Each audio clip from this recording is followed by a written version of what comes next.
All right, welcome to the webinar, Cover Crops, Planning for Success and Practical Termination. My name is Kelly Henwood, and I'm with the WSU Extension Regional Small Farms Program, working in Clallam, Jefferson, and Kitsap counties. We'll first introduce our partners and our guest speakers in a moment, but first I want to encourage you all to save your questions or comments until we have the Q&A portion of the webinar, which will be at the end. Feel free to use the chat if you want to post your questions in the chat. In the meantime, we'll get to them in a little while. This webinar is being recorded and will be available to view on our YouTube channel. The presentation portion of the webinar will be available to view on our YouTube channel. And this webinar is the first event in a series of educational opportunities coordinated by the Clallam and Jefferson Conservation Districts and WSU Regional Small Farms, made possible by state funding, which I will turn it over to the partners to introduce themselves and the funding program. There will be 2 field days. The next educational events will occur on September 3rd, and that will be in-person opportunities on farms in East Port Angeles and Chimacum. And we will post more information and registration information about those on-farm workshops. But the focus will be cover crops and practical termination, as well as soil health assessments. So I'm going to turn it over to our partners to introduce themselves. Megan, do you want to say hello?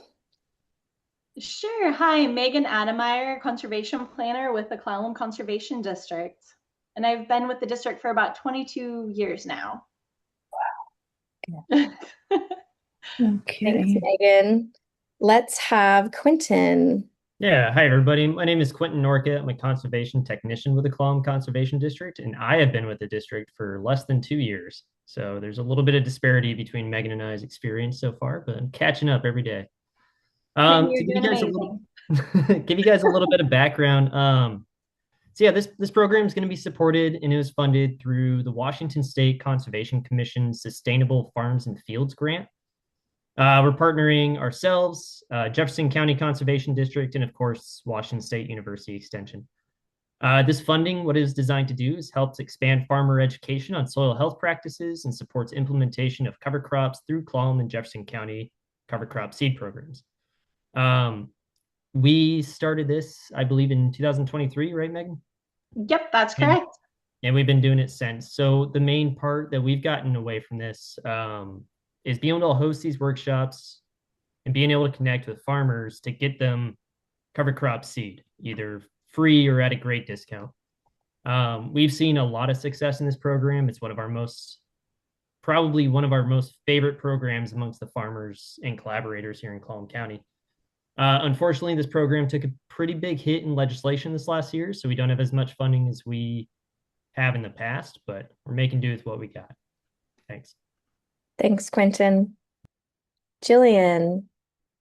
Hi, everybody. Welcome. Thank you for being here. I'm Jillian, a conservation planner with the Jefferson County Conservation District, and I am so excited for this program. I'm excited to learn a lot from our speakers and farmers, and I appreciate you all being here.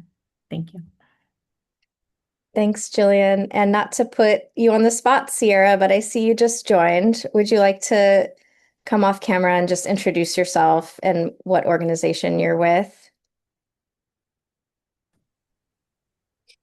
Hi, I'm Sierra Young, and unfortunately I can't stick around for the webinar. I'm excited to catch the recording, but I am with Jefferson County Conservation District along with Jillian. Awesome. Thank you, Sierra. Okay, so on to our guest speakers for the evening. I'd like to introduce John Bellow. Give a wave, John.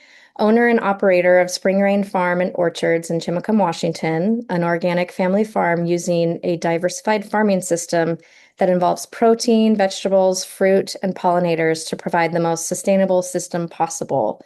SpringRain produces a wide variety of berries, orchard tree fruits, perennial vegetables, greenhouse crops, salad greens, and also produces eggs, chicken, rabbit, and duck. In addition to all that, SpringRain produces value-added products such as jams, syrups, tomato sauce, applesauce, frozen blueberries, pestos, you name it. Thanks for being here, John. We will hear more from John in a little bit when he shares his farming production cover crop strategies with us. But first, I'd like to introduce Nate Stacey from Oregon State University as the Small Farms and Extension Specialist and Assistant Professor. Prior to being at OSU, Nate was an adjunct professor at WSU with the Center for Sustaining Ag and Natural Resources, CSANR, in Puyallup, and the former farm director at the nonprofit Tilth Alliance. So we are very excited to have Nate here as a guest speaker. Welcome, Nate. I'm going to hand it over to you to kick it off for the evening. Sounds good. I hope you're all doing well. So I was in Washington and they ran me out of the state, so I had to go south. Just kidding, hopefully. So I'm going to talk about cover crops and oops, if I can figure out how to use my computer. As Kelly said, I work for Oregon State University in the Center for Resilient Ag and Food Systems. And below that verbiage, I work with Small Farms Program, and we cover the statewide. I'm also the vice president of the Western Cover Crops Council. And so that's where a lot of my cover crop work that I'm going to talk about today comes from. And if you're not familiar with the Western Cover Crops Council, soon, I'm going to attempt to do some of this live and I will take you to the website. But just to give you a little bit of background, there are 4 cover crop councils across the country, the Northeast Cover Crop Council, Midwest Cover Crop Council, Southeast, and then the Western Cover Crop Council. And they're all kind of like nonprofits working with states and farmers and scientists to improve the adoption of cover crops. So I'm heavily biased. I love cover crops. They don't always work everywhere, but it's a great tool in the toolbox. I assume that you're all interested in cover crops because you're here. And so what I'm going to do is kind of give you an overview of why cover crops, and then I'm going to go into a tool that was created through the Western Cover Crop Council to help make decisions if you're trying to utilize cover crops in your system. I will be frank and, well, I guess it's not really biased, but if you get 2 farmers together and you talk about why they want to use cover crops, there's going to be an argument or disagreement, or they're going to have different viewing points. If you get 2 scientists together, they're going to argue why cover crops should be used and what the benefits are, and same if you get 2 extension people together. So I'm going to do this kind of brief overview of the benefits of cover crops, and each one of these topics you could probably spend a day going into, but I just kind of want to highlight why people use them, and then I really want to share with you the tool because I think that is going to be the most helpful. So primarily, if you were to sum up maybe I don't know if it was the initial reason, but when you think about cover crops and what benefits they can provide farms or farmers or producers, one of the simplest things is that they hold the soil in place. And you can utilize cover crops to reduce any type of erosion. It may not be the problem that you have on your site, so it's not like you're always thinking about cover crops and reducing erosion, but it's one of those benefits that you get. You are holding that soil in place, kind of on that same level of you're always going to get some benefit with this. If you think about cover crops, you can think about them in the sense of soil nutrient management. I assume most of you are familiar with legumes and different types of grasses. We can utilize different cover crops to either bring some nitrogen into the system or utilize it to keep it there, kind of like capturing that nitrogen. In other ways, we can utilize the cover crop to reduce compaction potentially. There's a lot of good work on implementing cover cropping in your system to have some control or a little bit of reduction of weeds. And there's good evidence that you can affect soil hydraulics or soil structure, like the way the soil is pieced together and how much water it can hold. And there's some evidence that utilizing cover crops in the system can have some disease suppression effects and has these alternate or rather kind of indirect effects on the microorganisms in your soil. All that said, there are always caveats. And if you've ever worked with anyone who is, well, I would say like soil scientists, we like to say, well, it depends. So what does it depend on? When you start thinking about cover crops, a lot of the variation between cover crops and what your goal might be is really how much biomass you can grow. So how much plant material can you produce? And how much biomass you can grow is obviously going to be related to the cover crop species that you're working with. And it can also be variable and related to the variety within that species that you're working with. It depends on how long you've had that cover crop in your rotation. It can take years of cover cropping to see some of these changes, particularly in the soil components. It matters what type of soil you have. And it's all of that is going to depend on your climate. The amount of biomass that you can produce in an area is going to be directly related to precipitation, or if you've got access to water or heat units. So all of those variables are going to affect the utility of the cover crop and especially what species you might select. So I am now going to show you a cover crop species selector that was devised over 3 years, and the information that I'm going to present to you was collected from researchers, extension professionals, farmers, cover crop industry, seed people over that 3-year period, evaluating different cover crops in different conditions, and then kind of aggregating all that information into this tool. So here's where we're going to see if technology is going to work. I'm going to stop sharing that, and then I'm going to try this. Okay, so hopefully you can see. Looks good. Okay, great. Okay, so that was half the battle right there. So for those of you that are interested, if you're obviously on your computer, stupid thing to say, you can go to westerncovercrops.org. And then the first thing you're going to see is the homepage, which is what we're looking at right now. And because I'm going to promote it just a teeny bit, you can also look up other resources. But really, we're here to look at the species selector, and that's on the homepage. And it's pretty straightforward. You just click on try the species selector, and it worked. So we're happy about that.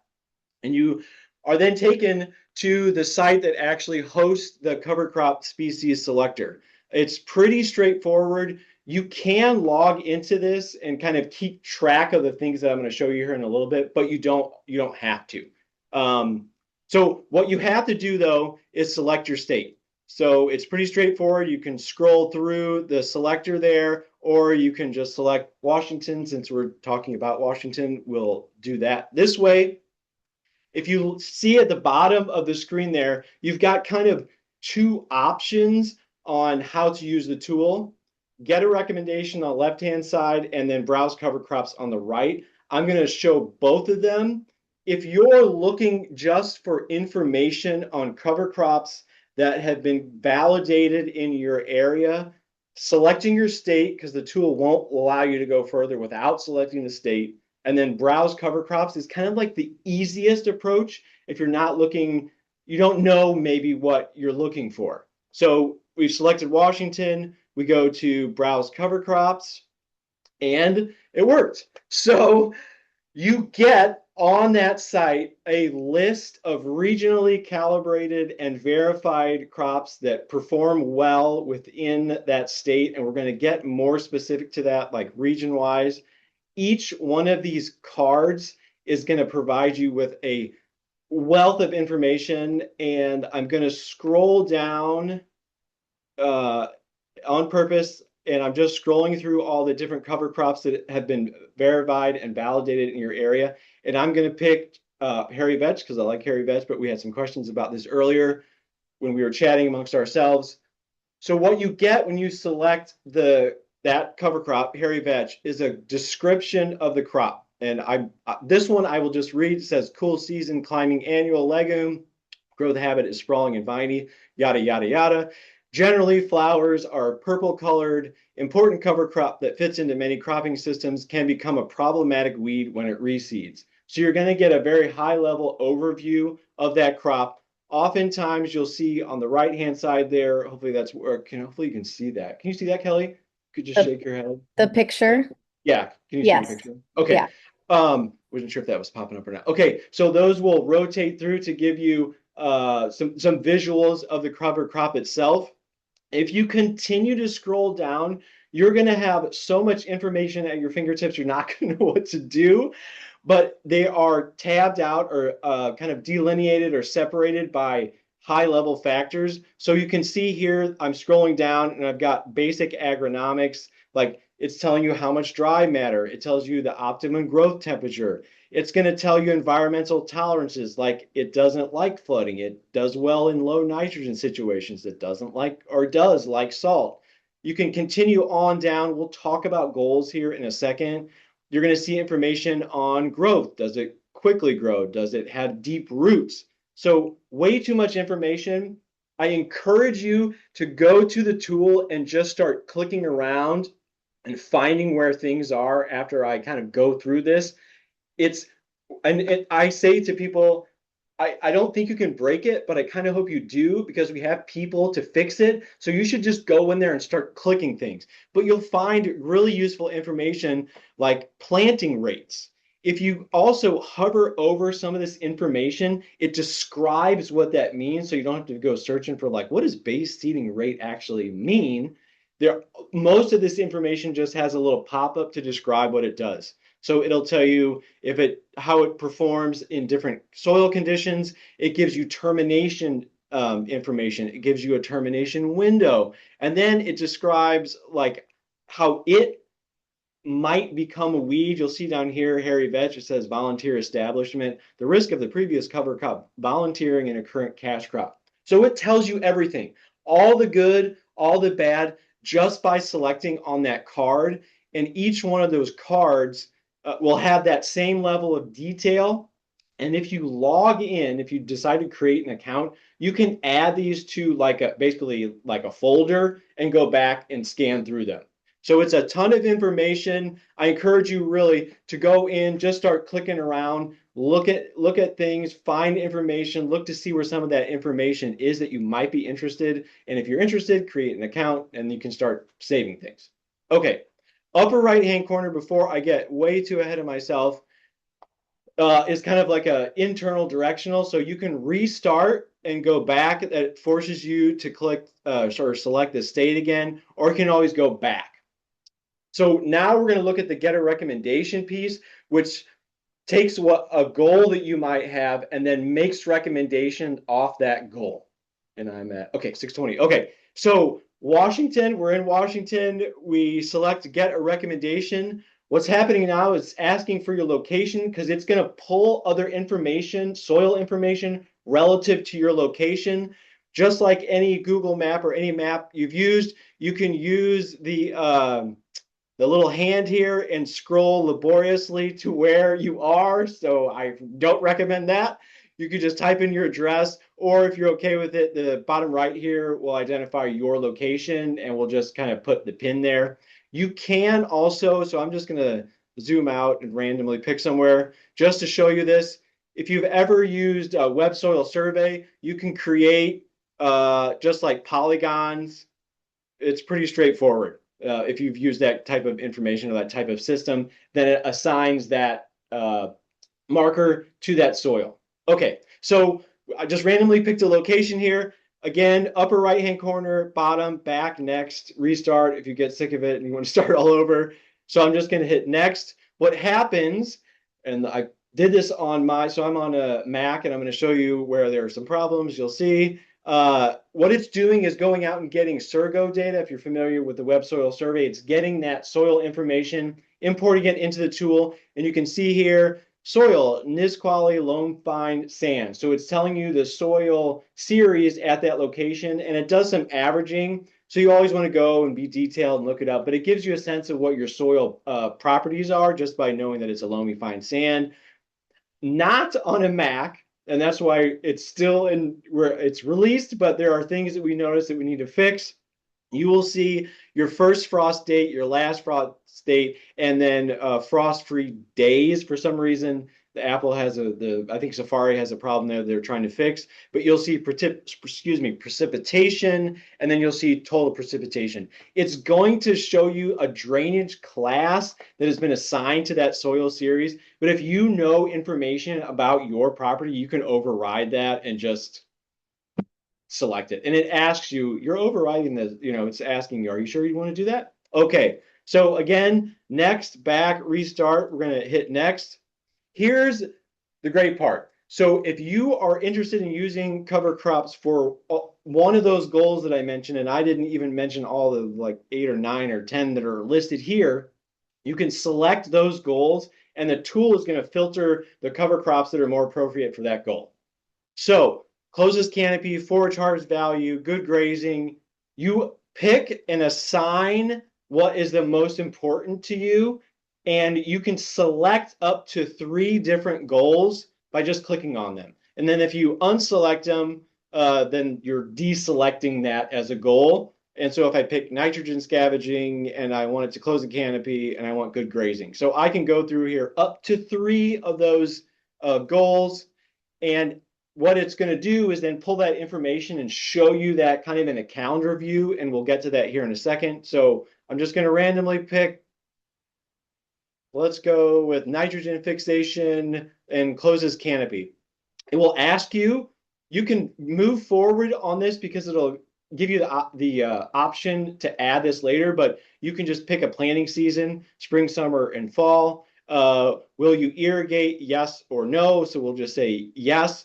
On the cash cropping window here on the right-hand side of that screen, what those dates do is just put in, it actually just highlights a section on the calendar on where your cash crop would be. It doesn't really affect the tool, so you don't have to add that information. Again, we're going down to next, and what the tool is then doing is pulling the information from all those people over 3 years that validated this stuff and then presenting it in a calendar view.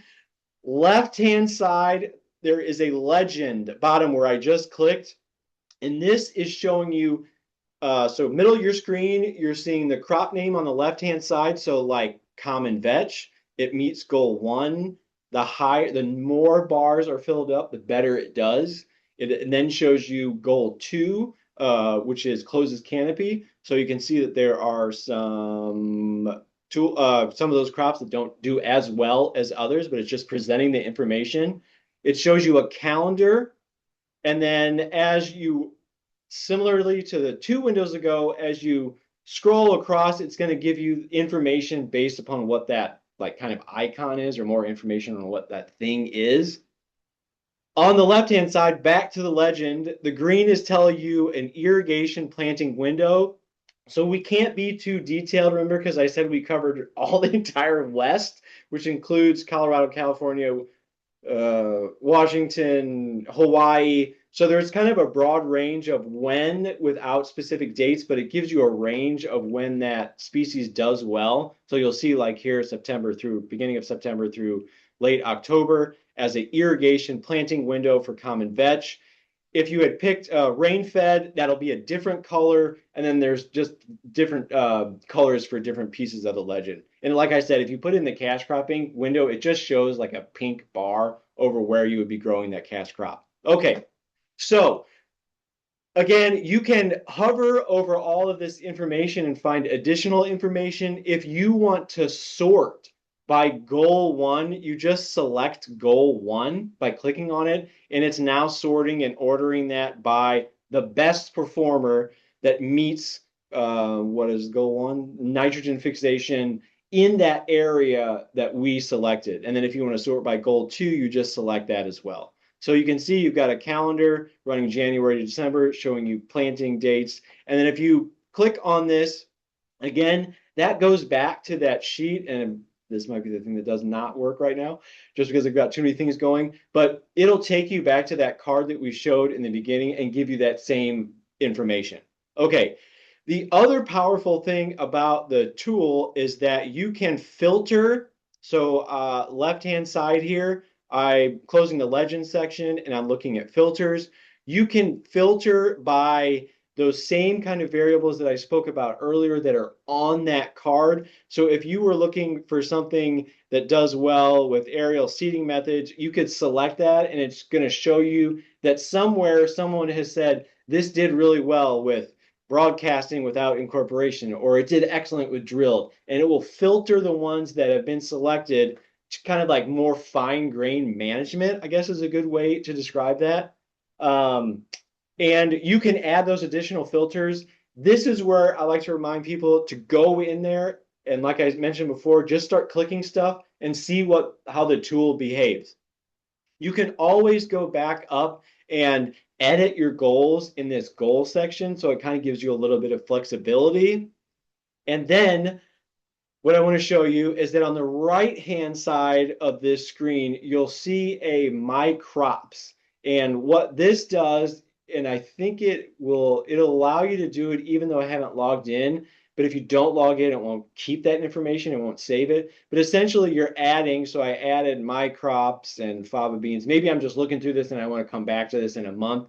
And you can select My Crop, sorry. And this basically adds this, to this My Selected Crops up here in the corner, and it will give you another way to look at those cover crops and just kind of a way to come back and look at that again. So I can go back and I'm back to the cover crops that were recommended. I don't have to do that. You don't have to do that. It's just another feature. The one thing I wanted to add on, if you decide to use the tool and you're going through here and you're clicking around, initially this was done, well, there's a long-winded partnership how this came to be, but at first we didn't have enough money from the federal government. Now we're going to get more money. And so we have people who are actively working on the tool. So if you see something that's odd, you see something that's not working, you're having problems with the tool, the next best thing besides all the great cover crop information is this feedback. And we welcome you putting all the information or the thing that doesn't work or something that frustrates you in there, because there are developers in the back end who are checking the actual feedback and then making improvements to the tool itself. So this is kind of like iteration 1. Then in a little bit, there'll be iteration 2, taking that feedback and then implementing it into the tool. But again, you can just go to back and it's going to give you all this information about depending on what goals you have selected based upon your soil conditions and some other factors and variables to help you make decisions on what cover crops you might want to use. So, and I know that there will be questions and there were some discussion about what about mixes, because this is really just single species at the moment. And so I'm going to stop sharing my screen now. And I have one slide on this, but maybe I won't worry too much about it, other than to say that this tool right now doesn't do mixed species. There's another tool that's supposed to be coming out so it would be 2027 actually, which will be the seeding rate calculator. And that will come out across all of the cover crop councils.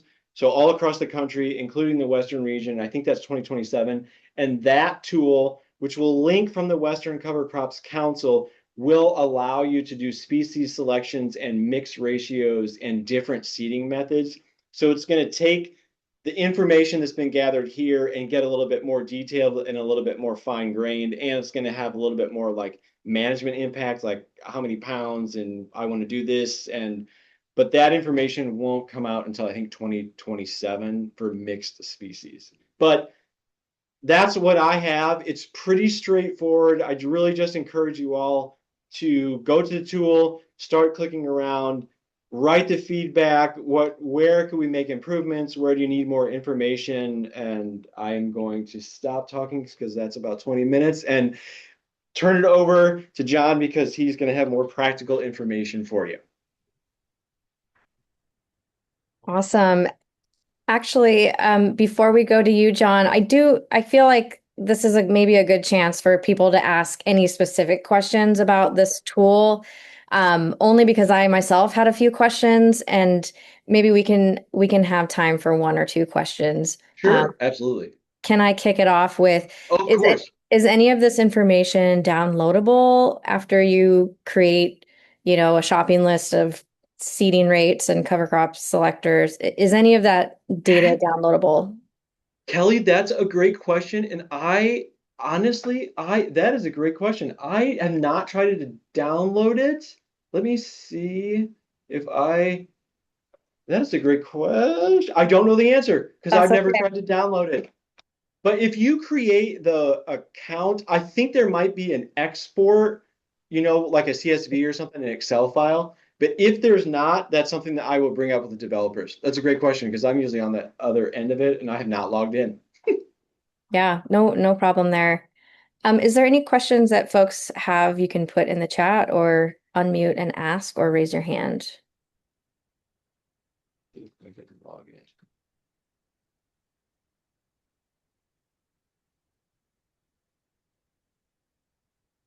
I did such a good job explaining.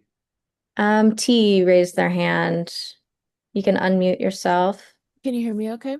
Yes. I was wondering about what cover crops would be more durable for pathways in between garden beds. Oh, that's a good question.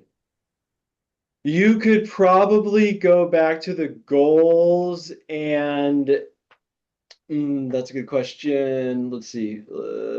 And maybe you would use something like that's closing canopy and it's going to persist. So reduces compaction, maybe might be something close to that. Increase soil organic matter. And we could probably filter on something. Let me look to see if we could filter on. Okay, so we could just go into the browse cover crops and then filter on, there's a growth habit. So maybe you'd want something that's prostrate growing that doesn't like grow up vertically, that's going to grow across. So you could probably filter on growth habit and then depending on what you're trying to do, maybe filter on perennial. So I don't think any of the goals are going to address that directly, but you could filter on kind of functional parts of the cover crop to get there. So definitely the growth habit, probably life cycle would help. Let's see, maybe it depends on if you're, so there's an ease of establishment as well that you'd want to get something in. And then I'm trying to see what else you might be able to filter on. Maybe root depth too. Does that answer your question? Sorry, there's not going to be a specific goal to that, but you could filter on qualities of the cover crop to get to where you were trying to go. Yeah, that's really helpful. I also don't know what would be more beneficial for cover crop for pathway, if it's a type of grass that's also more heat tolerant, something that can kind of stay green and won't completely die if you're like Yeah, stepping on it and things like that. yeah, And that also that isn't I don't want to say like invasive, but it doesn't spread right. really fast. Like it's So more. I think you could almost go into Washington, you put in your address, and then, and without going to the goals, just go to the browse cover crops, and then you could select those things that you just mentioned in the filter, and then it would filter all that down to whatever it might be. It would show you the grasses too, and maybe some brassicas or something odd that I'm not thinking of, but and clover somebody I think mentioned in there. But I think that's how you'd get from what the tool has to what you're trying to accomplish by using the tool. Does that make sense? Yeah, Okay. thank you so much. That's really helpful. Yep. Great. Thank you so much. If there are other questions, feel free to utilize the chat and we'll get to them when we open up our Q&A portion. Thank you so much, Nate. That You're was welcome. super helpful. And hello, John. Welcome, John. If you want to unmute yourself, John, let's start there. I think I'm unmuted. You did it. Sounds great. So, John, we'd love to just hear from you in your own words, describe your farm beyond the description I gave, just what you grow, your production methods, any particular practices you want to highlight, and then we can jump into more of the cover crop discussion. Great. Um, so yeah, I've been operating SpringRain Farm and Orchard for about 19 years. We grow a mixture of crops. A big section of our crops are perennial fruits and berries. Things like blueberries and strawberries and raspberries and gooseberries and currants and loganberries and sylvanberries and so on. We also have a large greenhouse operation. I think we're currently running about 17 high tunnels, doing various specialty crops in those. We, of course, have tree fruit and orchard blocks where we grow a lot of that. And then we have a small section of annual cropping. We grow things like salad and brassicas and onions and potatoes and so forth. Let's see. I tend to think about my cover cropping activities based on where we're actually doing it. Two places where we're constantly thinking about terminating our crops would be in our annual crop blocks and in our greenhouses. We use cover crops in both of those situations primarily over the winter. And of course, I'm always concerned about a timely termination of the cover so that we can get on with new crops in the spring. In contrast, places like our orchard floors and all of the alleyways between our perennial crops, we tend to cover crop with things that we typically don't look at terminating, although there are some exceptions to that. I can talk a little bit about our use of rye grain to facilitate taller, more erect perennial fruit bushes. Things like with our currants and our gooseberries and our raspberries, we've used a heavy establishment of rye grains to cause the base of those plants to be shaded out during the early spring and reduce the production of suckers at the base of the plant and promote more upright growth of those. Kind of leads to better fruit production and easier time of harvesting the fruit. But each of those places in our greenhouse blocks, we're primarily doing cover crops as part of our actual production over the winter. Sometime in September or October, we rotate out of our summertime crops, things like basil and tomatoes and peppers and cucumbers and so on, into cut greens and salad crops. And there I tend to think about using a lot of brassicas, primarily mustards, as our cover. Eventually, we allow them to fully grow out and to flower, after which we typically mow them down and incorporate them before rotating back into summer crops. In our annual blocks, primarily I'm using rye grain at this point. Occasionally I have reason to use buckwheat in the summertime, but one of the major challenges that I feel like I have with cover crops is just how short our cover cropping season is. Our land's pretty valuable for production and there's not much of it. So if I can't establish something, say in early October, and get my benefit out of it by the beginning of March, it really doesn't have a huge amount of potential for me. I found that a heavy planting of rye grain will do that for us. I used to get my cover crop seed from Nash Organics. We used their rye grain vetch mix, and I was pretty unhappy with the amount of vetch that would set seed, and as the previous speaker mentioned, become a weed, growing up through our berry bushes, growing up through other crops. So I've moved away from rye vetch mixture. Other things to talk about, we're big fans of clover. Clover plays a big role in our orchard floors and around all of our fruit trees, and also in the walkways between our greenhouses. It's easy to mow. It keeps coming back. It suppresses a lot of other weed growth that we might otherwise have.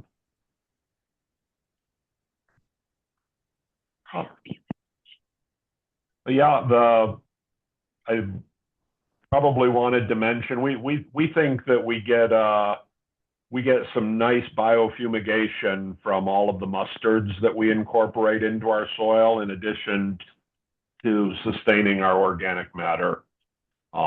Another big concern of mine, where we're constantly turning over beds and replanting and turning over and replanting. It's a little bit of a challenge to keep the organic matter up. Equally outdoors, where it's raining all the time here in the winter, it's nice to have a standing crop so that organic fertilizer that you put on the field for your summertime crops isn't all just washed out in the rain. John, I want to pause on the mustard. That's really fascinating.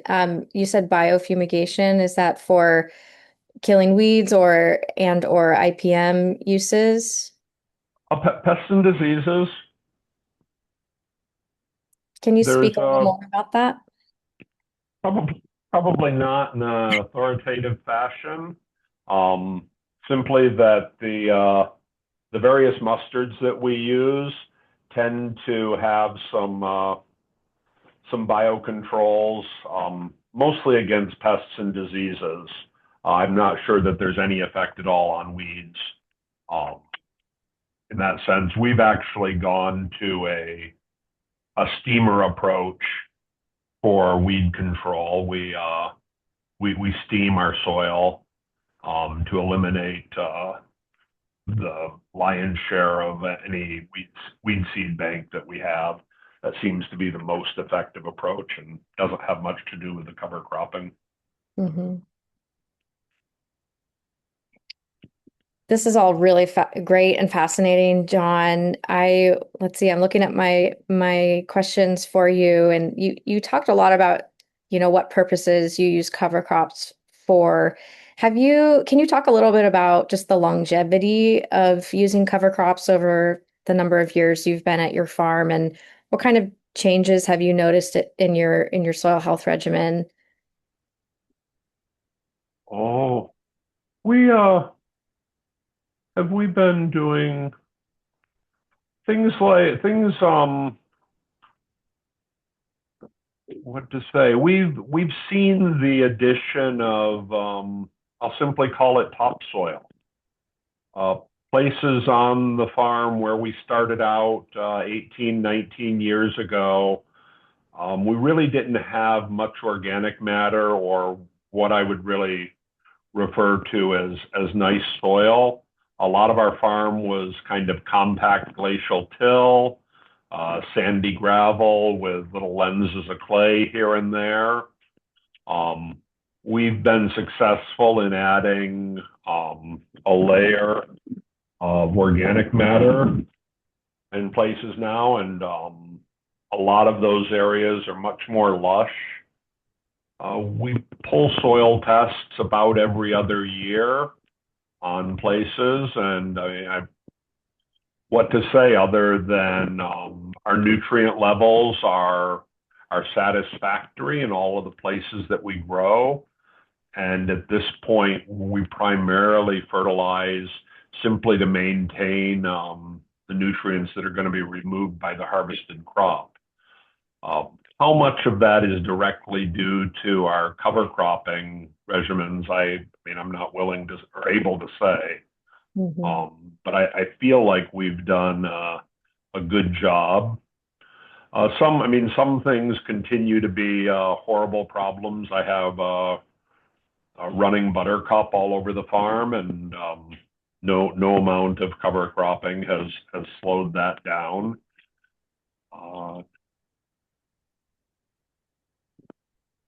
You mentioned white clover for buttercup when we were chatting. Have you seen some success with that? Yeah, the clover seems to bounce back quicker than the buttercup does from hard mowing.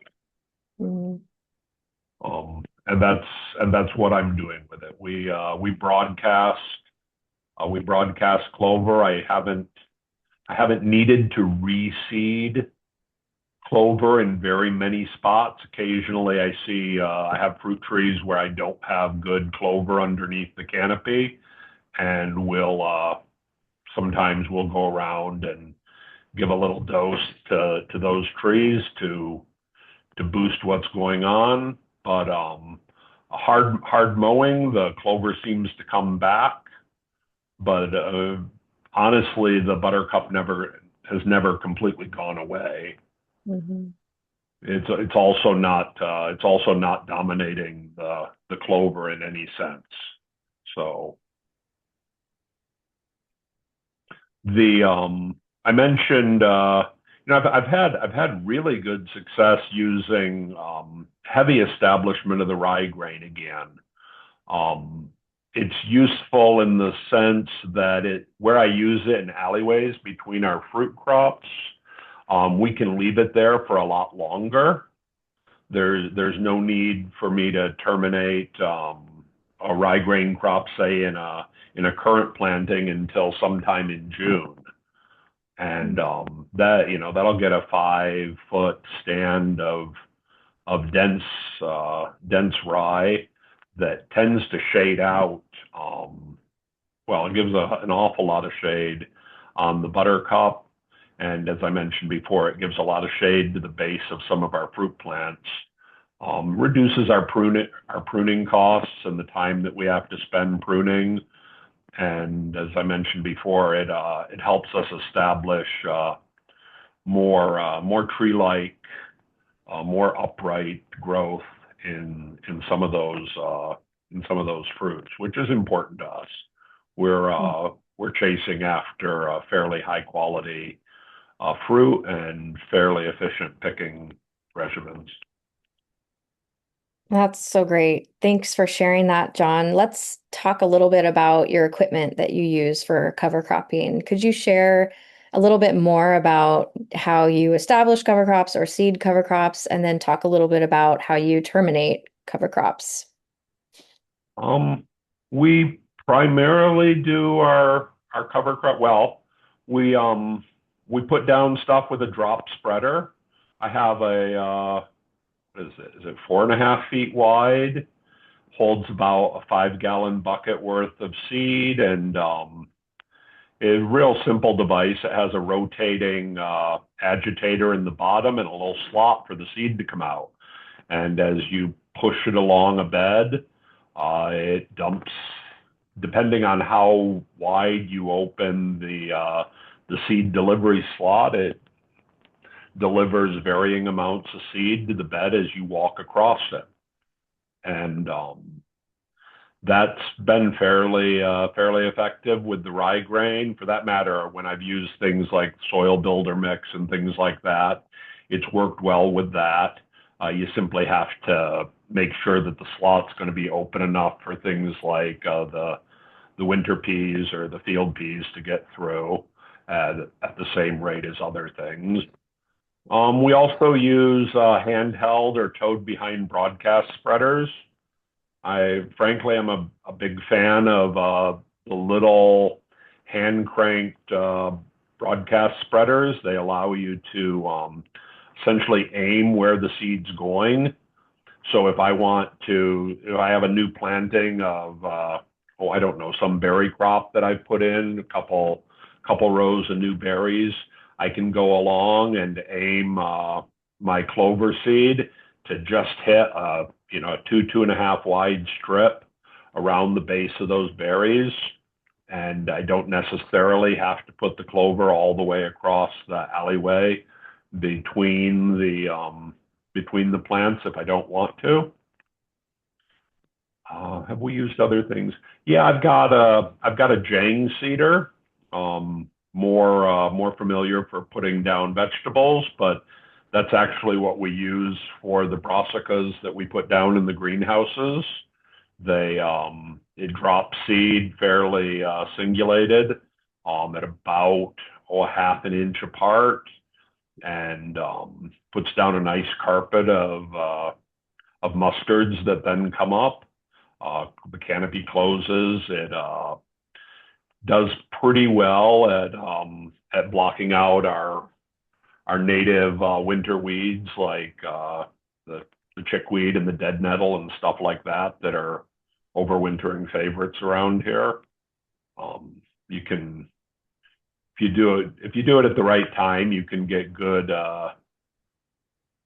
domination of those weeds. If you don't get good establishment of mustard, of course, it doesn't work. Mm-hmm. As far as terminating, with big things like the ryegrain, I've used both a weed whacker, and just like it seems like, you walk right through and cut it down, 2 inches off the ground, and lay it all flat on the ground, and there it is. Same thing can be accomplished, or at least I've accomplished it, using our rototiller. I simply don't activate the PTO, and I drive right over the cover crop with the rototiller just rolling behind me, thump, thump, thump. Tends to knock down and crimp the crop pretty effectively. Afterwards, I tend to like to go along behind that with a flail mower after the crop is completely dried. Chop it up into a nice straw mulch, but that's a personal preference, I suppose. In terminating the brassicas in the greenhouse, I'm a real big fan of just mowing them down. Take a mower in and turn them into mustard puree. That's really what ends up happening. Go over it a couple of times until there's really very little large material left. That can be allowed to sit on the surface for a few days, and then incorporating it with a tiller and ready to replant for a new cropping season. Not sure that I've done a whole lot other than that. Mm-hmm. What did you start with when you were farming? When you were starting to cover crop long ago, what kind of equipment were you using? Or is it the same? I mean, I've tried and true methods of mowing and chopping down. Yeah, I've had the rototiller, the flail mower. I probably got that drop spreader maybe 10 years ago. Honestly, before that, I would carry a bucket of feed out into a feed bucket, a 5-gallon bucket full of seed out into the field, and simply broadcast it with my hand. I suppose I'm good at that. If you throw it far enough, you get nice even coverage, and that's fairly effective. But we're not doing 10, 15 acres of cover crop establishment all at once. A big block for me might be 1/4 of an acre. Mm-hmm. If you could have any other cover crop equipment now, what would it be and why? I could have some other equipment. Well,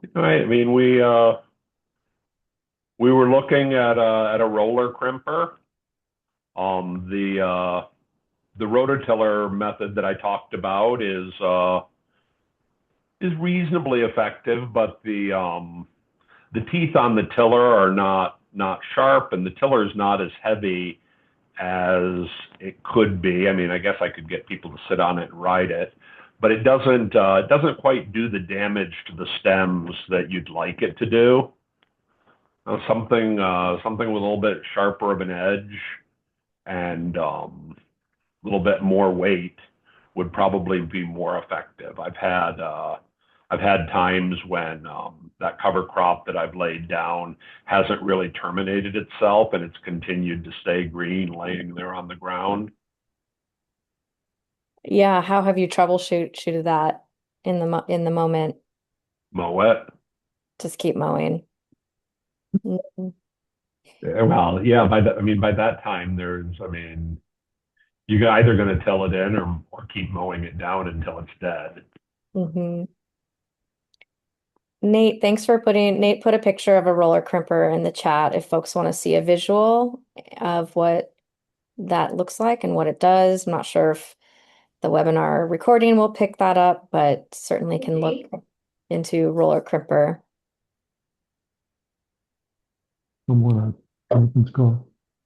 Can we talk a little bit, John, about we chatted a little bit about seeding rates when we were talking, and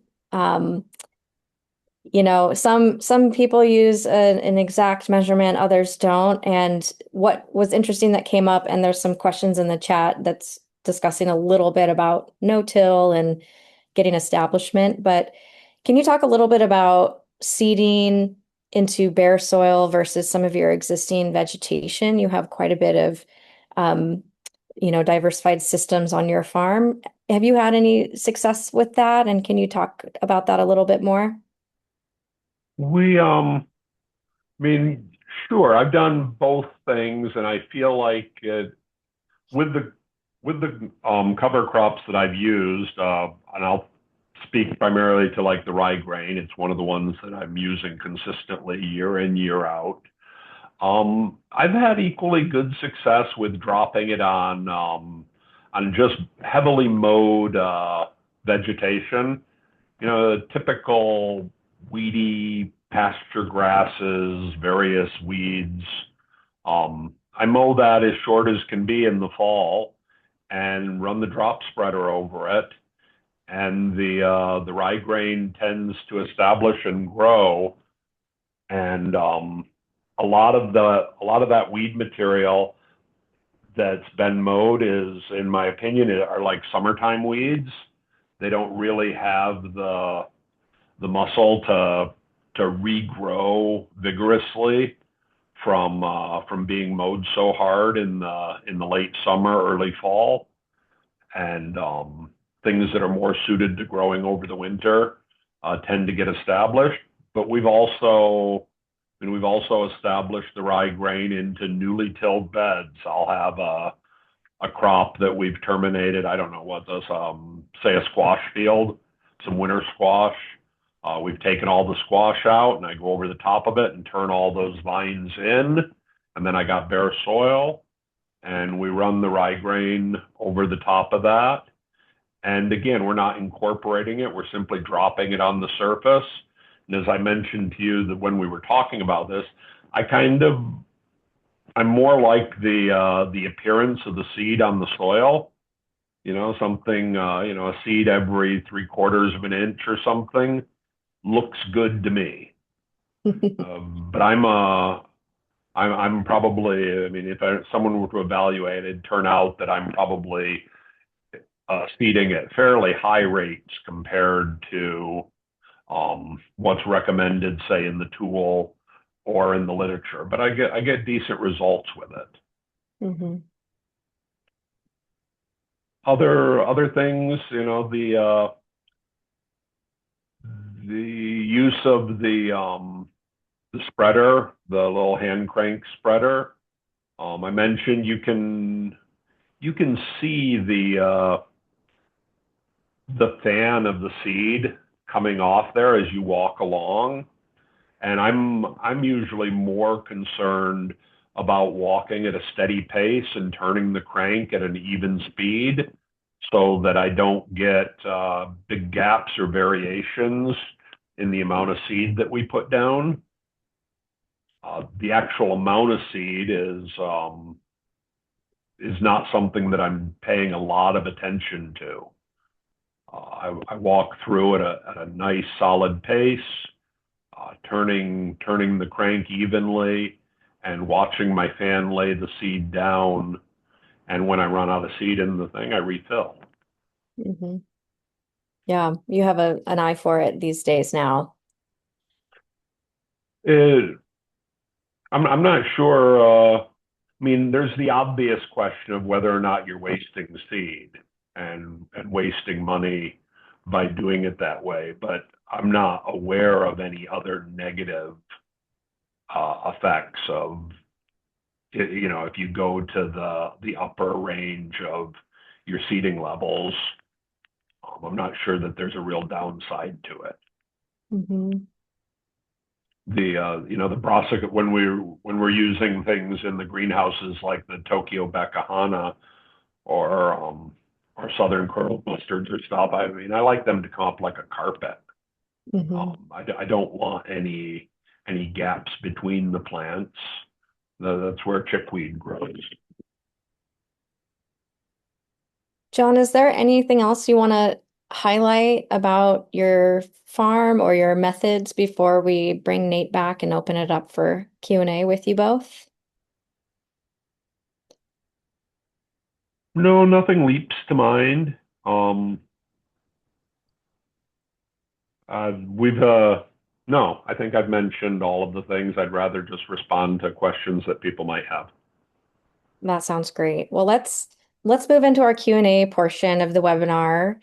If Nate, you want to come back, we will highlight you and you go ahead and unmute yourself, Nate. Oops, wrong person.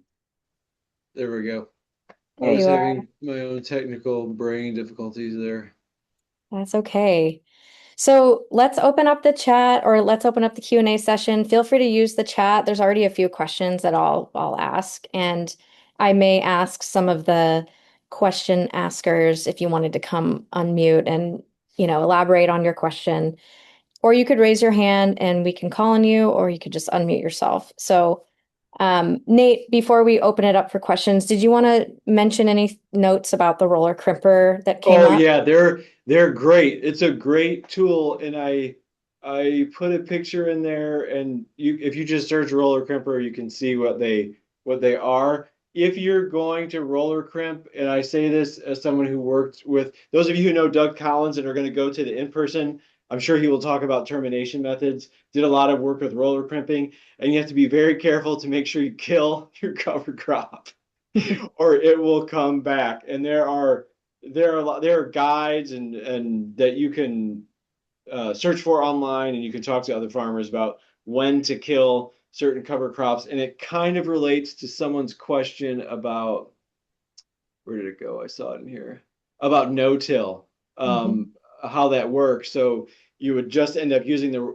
one method would be to use either a deck mower or some type of mower, and then use a roller crimper. But you do have to be careful that you are timing it right so that you are roller crimping the plant when it's susceptible and it doesn't bounce back. Mhm. Hopefully that was clear. That makes Yeah. sense? Okay. And you can find that info in the species selector tool, Yes, right? it will tell you that, yes, some of these plants will become weeds if you're not careful. Mm-hmm. All right, the next question from S is, can you talk through, this was directed at you, John, can you talk through how to initially establish a cover crop in a heavily weedy garden plot? Do you need to till initially? That was the question. You kind of talked a little bit about that, but if there's anything to add. I have pretty good weed pressure in some of my annual beds. I tend to want to till all of that in. And I actually say that those weeds themselves are a reasonable cover crop to start with.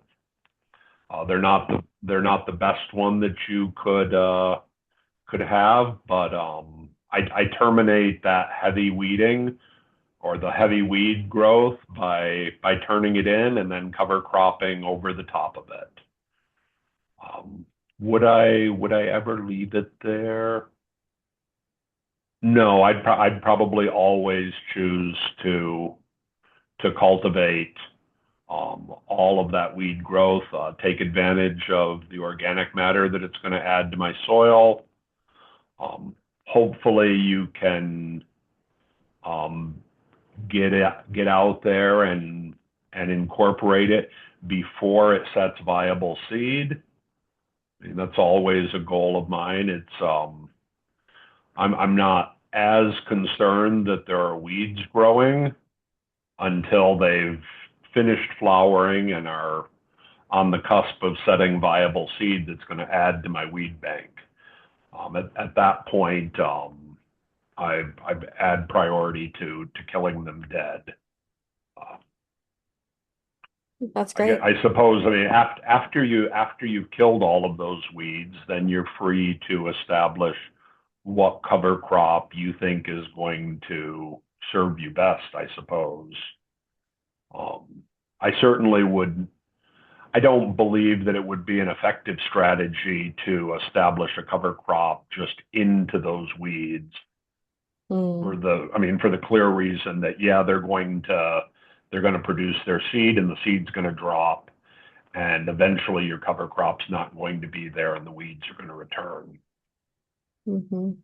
You briefly mentioned buckwheat, but it sounds like you switched more to the rye grains.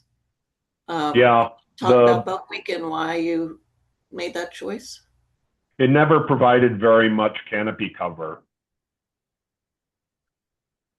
We stopped using it in the summertime because it just didn't, for us at least, it never was very shady, and we would like to wait for it to produce as much biomass as it's going to, but it has a progressive production of seed, so it produces viable seed fairly early in the life cycle of the plant, and continues to produce viable seed as it continues to grow. So it's one of those that if you're concerned about it, it's got high potential to become weedy where it was.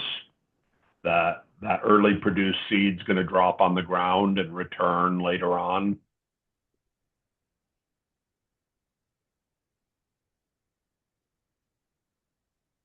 Great. Thanks for that question. The next question is, there are some cover crops that delay crop planting more than others. I think that's for both of you.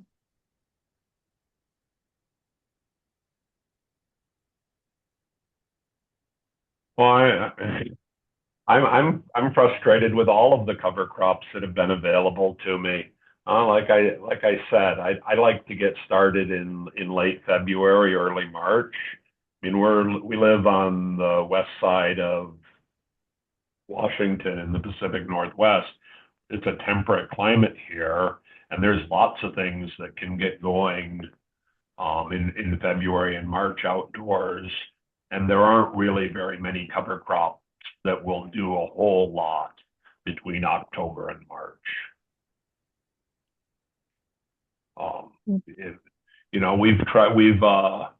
We've used the rye grain and gotten better results with things that are established really late, like our winter squash. I don't usually set winter squash out into the field until the beginning of June. So that's a better opportunity. But things like things that I grow, things like onions, potatoes, various brassicas, various salad crops that I want to grow outside. The cover crops are all in the way of those, and that's simply my experience.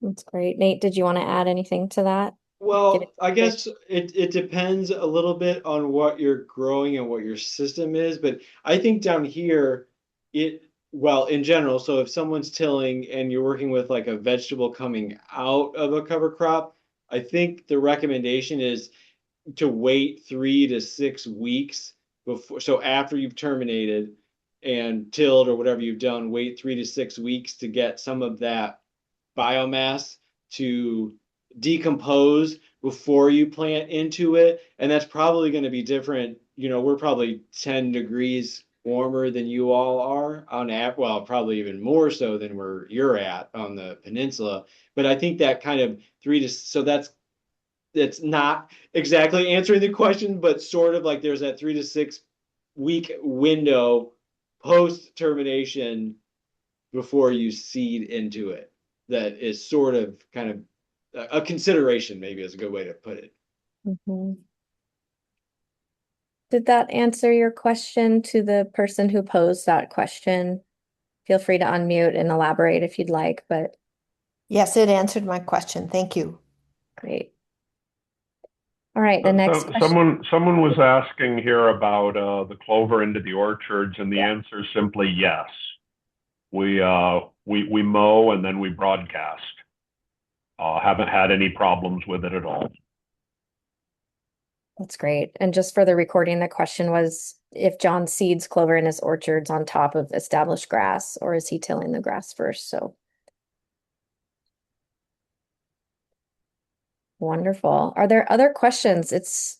We have a few more minutes for Q&A, so feel free to, you can turn your camera on if you'd like, or unmute and ask away.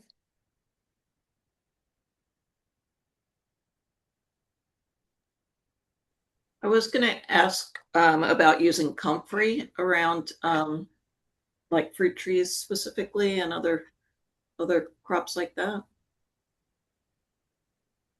I have a lot of comfrey on the farm.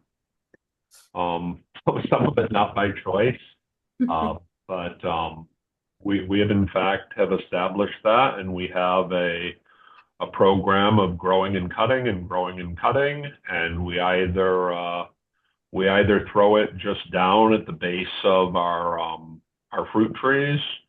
I have a series of what I'll simply term polycultures, where I have fruit trees growing, and then there's a mixture of everything from topset onions to clover to mint to comfrey. What else is in there? Oh, there's actually some strawberries. All of those things are there, and we turn them into mulch that we then throw on the ground. Sometimes I also cut that material and use it as feed for some of our livestock, and then return it in the form of manure. Thanks. And it looks like Quentin, one of the technicians with the Clallam Conservation District, made a comment that they've seen farmers in Squim have success waiting 3 weeks after terminating rye vetch before seeding brassicas. So that's great. Thanks for sharing that. Yeah, absolutely. Sorry, I just didn't want to interrupt you guys. And Emily, yes, your question about using the chop and drop method as a termination strategy. We did talk about that. John shared a lot of practical knowledge and experience. Feel free to watch the webinar. But if either of you want to have any more comments about chop and drop as a termination strategy, feel free to. Okay, great. Okay. Noreen's question is, I used raised beds at my home and also at another garden. Last year, I planted oats at my home over winter and was pleased with the results in terms of soil structure and water retention. It's challenging to terminate cover crops in a raised bed system. So what recommendations do you have to accommodate that type of system? Great question. I have a comment on that. We did a project in raised beds, and they were itty bitty raised beds, and we actually ended up purchasing an electric mower that, and I wish you could see that, maybe that it's a foot in width or something like that, so light enough that you could pick it up and just use an electric mower in those raised beds, because we couldn't think of anything else that would like get in there and do it, so we weren't doing it by hand. But I like terminations, like whatever the easiest route. That's what I think about doing. I would use my weed whacker in that situation. I simply shorten up the harness so that the cutting head was a little higher off the ground, so that you could work comfortably on your raised bed, and remove the stuff down to an inch, half inch above the ground, and be done with it. You can decide whether you want to use it as a mulch afterwards. Let me think, is it right to left? Yeah, most of the weed whackers, if you cut from right to left, you get essentially a hay cut. The stuff just drops over sideways and you get the full length of the vegetation in case you want to use it as a mulch. The other way, it tends to snarl up in the weed whacker head, but you can cut all day long laying stuff down on the ground that way.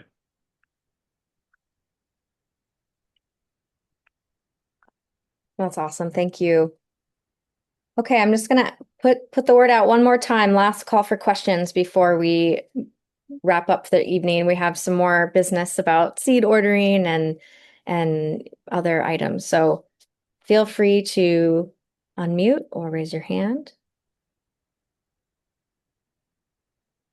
Noreen with black plastic, that's great. A lot of tarping folks are using as well.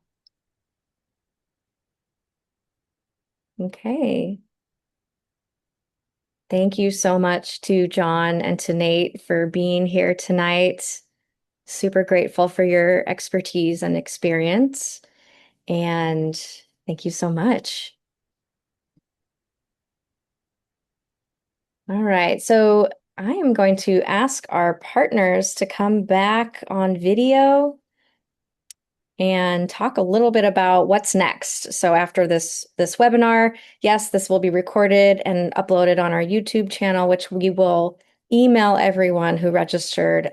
We'll email you a follow-up with the link to that, as well as some of the links that were mentioned tonight, including the cover crop selector tool, as well as information with the Washington Soil Health Initiative, and to the upcoming events. I'm going to turn it over to the Clallam Conservation District folks to talk about the farm event and seed ordering process in Clallam. And then myself and Jillian will talk a little bit about the Chimacum, Jefferson County-based farm cover crop event and seed ordering after that. And then we will do some evaluations and we'll wrap up for the night. So, awesome. Megan. So yeah, we have a cover crop workshop. It'll be a farm tour cell workshop. It'll be Thursday, September 3rd at 10 o'clock. It's going to be in East Port Angeles. We'll provide the address upon registration. And it's going to be at Kelly and Christy Johnston's farm. They do kind of a diversified vegetable mix out there. They use a lot of cover crops and plastic to kind of support their production. And for folks who register by 8 o'clock on Thursday, August 13th, we do have free cover crop seed available for farms. We have a crimson clover mix, a spring trio, which is oats, peas, and barley, and a rye vetch mix will be a 90% rye, 10% vetch. So for farms that are 5 acres and under, they're welcome to request seed. We'll have it available at that workshop on September 3rd for them to pick up. And if you're over 5 acres, farming over 5 acres, reach out to Quentin or myself, and we can get you on the list for the cover crop seed that we have available for larger farms. We kind of can tailor it more specific to what your farm operation needs and get you that information. So I also, Kelly, just kind of wanted to circle back on one other thing. And it looks like the link to the Port Angeles, thank you, Kelly, for putting it in the chat there. I saw someone mention no-till drill and kind of talking a little bit about the benefits of that. And we do have 2 producers in Clallam County that we were able to use this same type of funding, Sustainable Farms and Fields funding, to help them purchase no-till drills. We have a 15-foot no-till drill in Clallam County that is available for renting by local farms. The farm that rented out is Squim Valley Farms, and it's definitely a larger one. So, they're farming several hundred acres. It's a better fit for large farms. But then we also just had Scott Chichester with Chai's farm that we were able to cost share on a no-till drill with him this past fall. So I guess spring, I'm sorry. And that one's only a 6-foot width. no-till drills. So it's much more sized, for some smaller acreage farms. And if anybody is interested in, renting that out from Scott or from Squim Valley Farms, please again contact Quentin and I. And I was thinking that it might be great, Kelly, we talked about maybe doing a spring workshop. Maybe it'd be fun to do a farm tour to one of those farms. So if anybody is really interested in this no-till drill and seeing it in action, maybe reach out to Kelly after the workshop, and we could try to have that be a piece of a spring workshop if we pull that together. Quentin, anything I missed there? No, yeah, just want to add with that. The only limitation on that 15-foot drill is it requires a pilot vehicle to get it down the roads. So if you decide that you're going to use it, you got to be serious. You got to really. Absolutely. Yeah. That 6-footer is really good, I think, for most other applications out here. Definitely. Thanks, Quentin. All right. Thank you, Clallam folks. And then on the same day, Thursday, September 3rd, we will also have another opportunity to be on farm in Chimacum, Washington, and Jefferson County on the Glendale farm. We'll be highlighting Dharma Ridge Farm, as well as we'll have guest speakers from the Washington Soil Health Initiative. Specifically, we'll have Doug Collins, who's with WSU, and we'll have Danny Gilardi, who is the Washington State Department of Ag Senior Soil Scientist and Climate Coordinator. And that event will be, a different scale than Johnston Farms. Dharma Ridge Farm is a larger scale wholesale organic vegetable operation, and we'll learn from the farmers there about how they incorporate cover crops. We'll also be doing some in-field soil health assessments with Danny and her expertise, and working with Doug on all things cover crops. And then that will also be a seed pickup distribution event. And I'm going to turn it over to Jillian in Jefferson County to chat more about that. Thanks, Kelly, and thank you guys all for being here for this webinar. I think Megan covered it really well. So if you're in Jefferson County and this has inspired you to perhaps implement some cover crop on your farms and you're a local grower and producer, I put in the chat a link to our form. We're offering the same seeds, crimson clover, 90-10 rye vetch mix, and a spring oats, peas, and barley. So please check that out if it's something you're interested in. The only thing I want to highlight is that in order to have those seeds here by our September 3rd seed distribution, we have a quick turnaround for ordering to make sure that's got enough transport time. So please look at that either tonight or tomorrow. Yeah, and I think that pretty much covers it. And we really encourage you guys all to come to the in-farm. It's going to be wonderful. There's going to be lots of great information and a good time to network with local farmers as well. So thank you all. Sorry, Thanks, Jillian. I did want to add one last thing about the seed choices that we made for this workshop. We tried to get something that was pretty compatible for everybody. So if you're looking for a really simple cover crop that's really easy to establish and take care of, you're probably looking at that single species crimson clover. That rye vetch, I think we talked about it pretty well in depth today. It's a little bit harder to terminate if you don't have the machinery to do it, but it's super effective at biomass and it fixes some nitrogen. And then that spring trio one, that oats, peas, barley, if you guys are running any kind of forage, if you guys have cows or horses that you want to run over the top of it, that's a fantastic one. It's really good for that. It's a good cover crop by itself, but it also provides like a really good spring forage. That's it. That's awesome. And Quentin and Jillian are both, and myself, we're all available to chat with folks if you have, specific questions like that. I put the link to the Chimacum event in the chat, and we also are at our evaluations time. Please fill out this very, very short evaluation for this webinar. We use those evaluations very, very much to seek funding like this, as well as get feedback from farmers to make sure our programming is what you would like. So I'll also email that to everybody. One thing that just came up that I remembered, Megan and Quentin, is the Climate Smart Equipment Grant that's going to be opening, and Jillian, in September. The WSDA is opening up a round of funding specifically for purchasing climate smart equipment farmers are eligible. I think other entities and agencies are eligible. But this came from the overwhelming demand of applications from the Sustainable Farms and Fields program. These are all the Climate Commitment Act dollars. So that's going to be another big push that we'll send out to folks to apply and what kind of needs are out there. And Jillian just put the link in the chat. Thank you so much, Jillian. Yeah, and if you guys are in Clallam and you're looking and you want to apply, I believe that grant is kind of specifically for farmers to put in their own application. Reach out to us Okay. at Clallam and we will absolutely help you with whatever you need. Gotcha. Maybe we should have a webinar about it soon. Great Okay. idea. Yeah. With that, I think we are all set. Is there anything I missed, partners, or we good? Great job, Kelly. Thank you for pulling this all together for us. Thank you. Thank you everyone for attending, and we hope to see you at one of the events in the near future.